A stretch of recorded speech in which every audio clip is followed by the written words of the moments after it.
Welcome, everyone, to this installment of the Wisdom of the Scholastic series.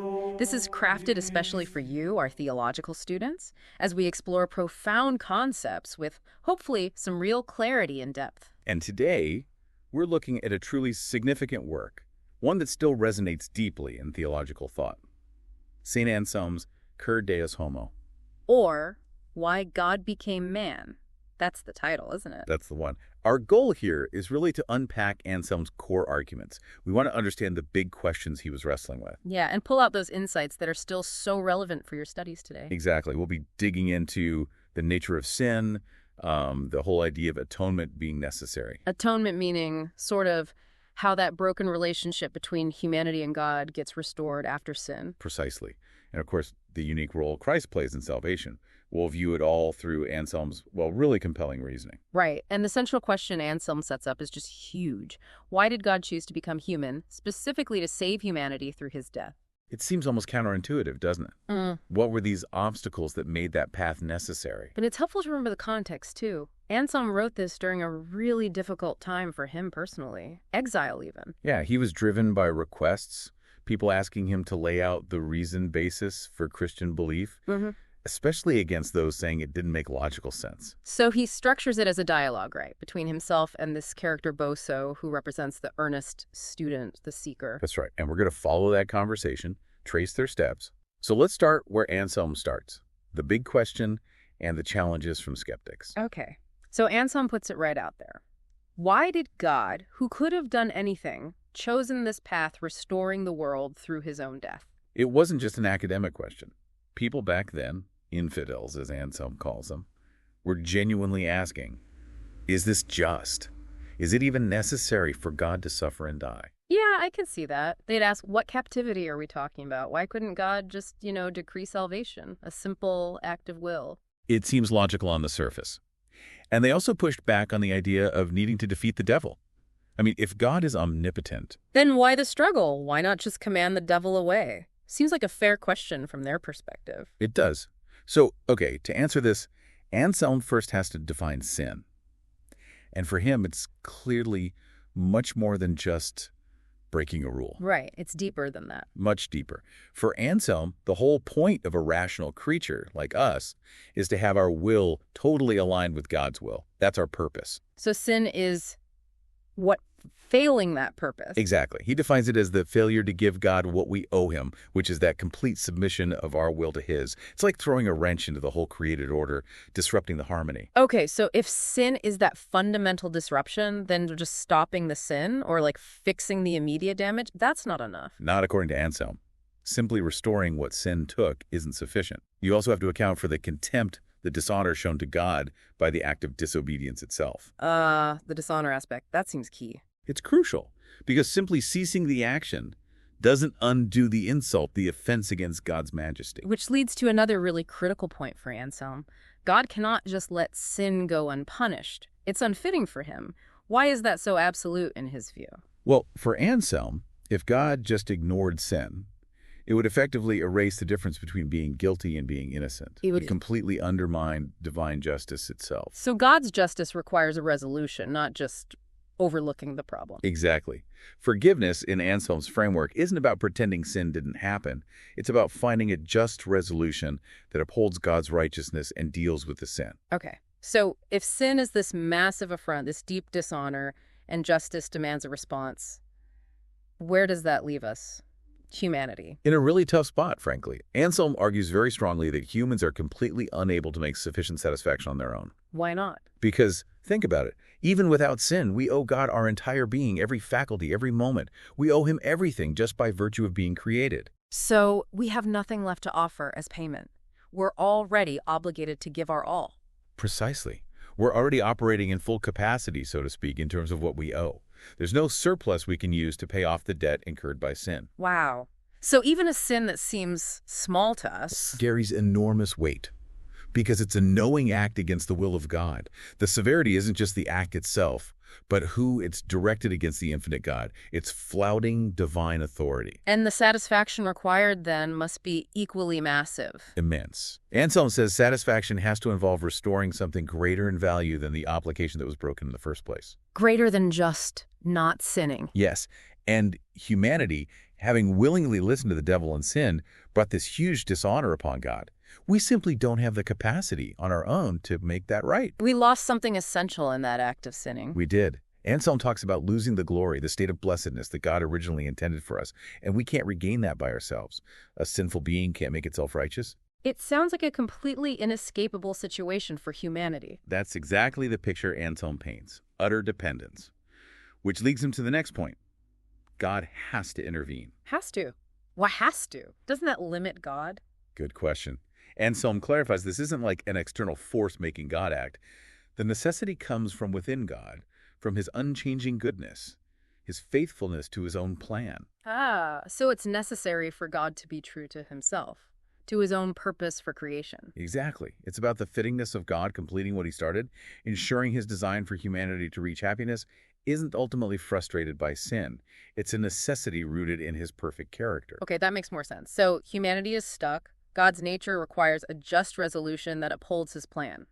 What's the solution? And here we get to the absolute core of Anselm's argument, the unique role of the God-man. The God-man. Okay, why?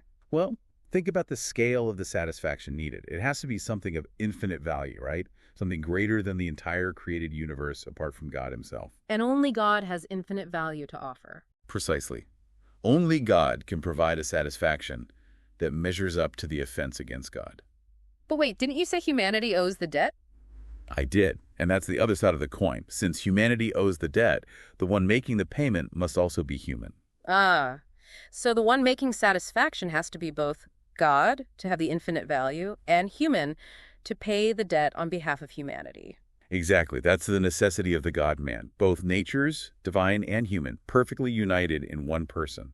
This is absolutely central. And these two natures, they have to remain distinct, no mixing or changing. Absolutely crucial. Anselm stresses they must be united without mixture or alteration. The integrity of both natures must be preserved. If the divine nature was lessened, the payment wouldn't be infinite.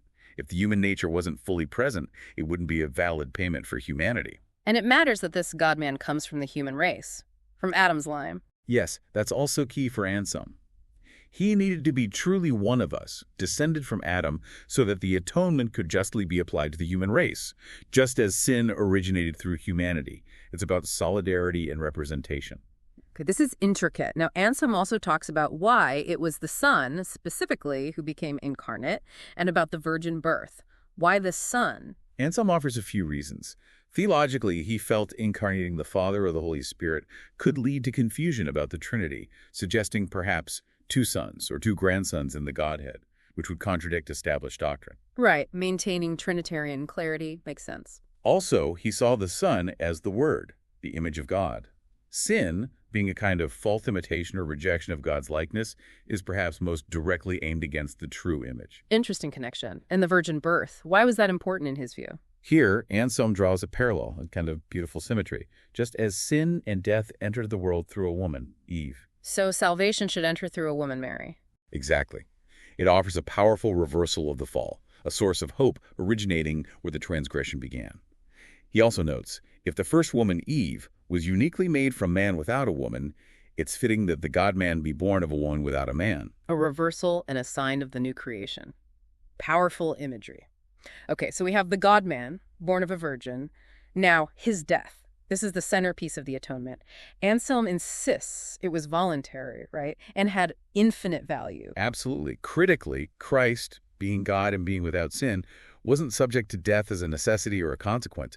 Death had no claim on him. He didn't have to die. No. He explicitly had the power, as God, to lay down his life and the power to take it up again.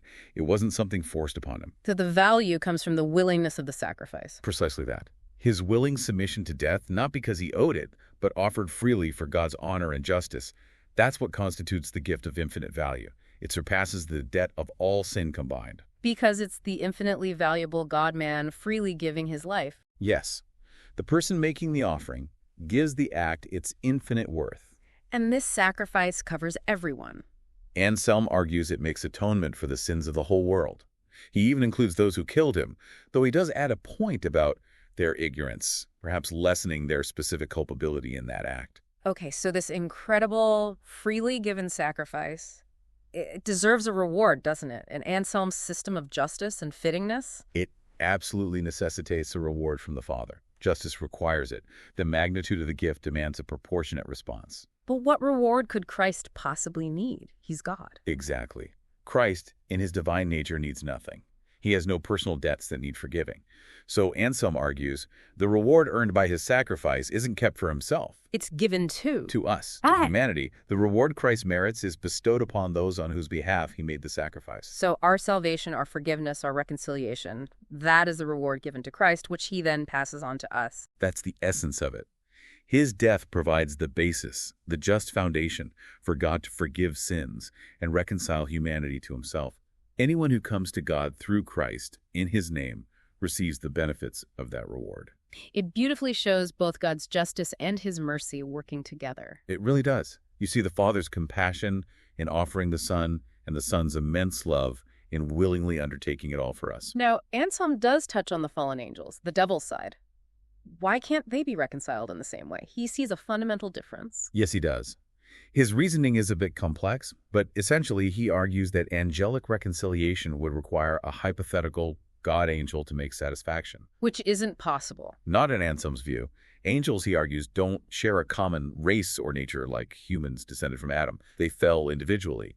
So there's no representative figure who could atone for them collectively. They'd have to somehow merit restoration individually, which, having fallen, they're incapable of doing. So humanity's shared nature, originating from Adam, is key to the possibility of a representative atonement through the God-man. That seems to be his line of reasoning, yes. And finally, Anselm wraps this all up by saying his whole argument, this deep dive into why God became man, actually confirms the truth we already find in Scripture. Exactly. He saw his work not as replacing faith, but as supporting it with reason. He believed this logical exploration of the Incarnation and atonement provided a strong intellectual basis for Christian belief. Making faith understandable, even defensible against critics. Precisely. It shows, in his view, how faith and reason can work together, addressing the hard questions and showing the internal coherence and, well, the fittingness of God's plan. Understanding deepens faith. Well, as we start to wrap up this installment of The Wisdom of the Scholastics, looking at Anselm's Cur Deus Homo, we really hope that you gained maybe a deeper appreciation for the incredible reasoning behind some of these core Christian doctrines. Yeah, Anselm's work is such a powerful example, isn't it? It invites us to use our minds, our intellect, to really engage with our faith. It shows that reason and revelation aren't enemies. They can actually illuminate each other. Definitely. So we encourage you to think about the implications of Anselm's arguments for your own theological understanding. How does thinking through sin, satisfaction, and the God-man like this shape how you see God's justice or his mercy? Does his framework help clarify things for you? Does it raise new questions? We really do encourage you to, if you can, dig into Cur Deus Homo itself. Engage with this amazing intellectual tradition he represents. What parts of his reasoning really stood out to you? What questions linger? Yeah, reflection is key here. Absolutely. Well, thank you so much for joining us for this part of the Wisdom of the Scholastics series. If you found this discussion helpful or insightful, please do give it a like and subscribe to the channel for more explorations like this one. And don't forget to click that notification bell so you know when the next installment drops. We'd also genuinely love to hear your thoughts. If you have reflections or follow-up questions sparked by Anselm's work, please share them in the comment section below. Let's keep the conversation going.